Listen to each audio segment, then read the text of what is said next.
చాలా సంవత్సరాల తర్వాత టాటా మోటార్స్ నుండి కొంచెం బెటర్ డిజైన్ అండ్ డైమెన్షన్స్ ఉన్న కార్ని చూస్తున్నాను.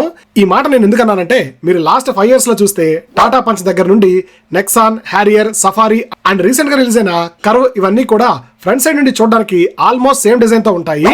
టాటా సియర్రా అప్పట్లో ఇండియన్ కార్ మార్కెట్ లో ఇది ఒక ప్రీమియం కార్. రతన్ టాటా గారు టాటా మోటార్స్ చైర్మన్ గా బాధ్యతలు తీసుకున్న తర్వాత ఆయన పర్యవేక్షణలో ఈ కార్ డిజైన్ అండ్ డెవలప్మెంట్ జరిగింది. ఇప్పుడు అదే పేరుతో advanced features and new design తో ఈ కార్ ని రీలాంచ్ చేయబోతున్నారు.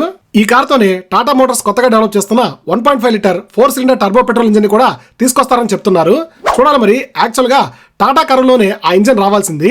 అండ్ ఈవీ కార్ సెగ్మెంట్ లో టాటా అవిన్యా ఈ కార్ లుక్స్ అయితే నాకు ఎక్సలెంట్ గా అనిపించాయి. రీసెంట్ గా రిలీజ్ అయిన BE6 అండ్ XEV9 కన్నా కూడా నాకు పర్సనల్ గా ఈ కార్ డిజైన్ చాలా రియలిస్టిక్ గా అండ్ ఫ్యూచరిస్టిక్ గా అనిపించింది. సో దీని మీద మీ ఒపీనియన్ ని తప్పకుండా కమెంట్ చేయండి గైస్. ఇంకా ఇలాంటి ఇంట్రెస్టింగ్ ఆటోమొబైల్ అప్డేట్స్ కోసం మన ఛానల్ ని తప్పకుండా సబ్స్క్రైబ్ చేసుకోండి.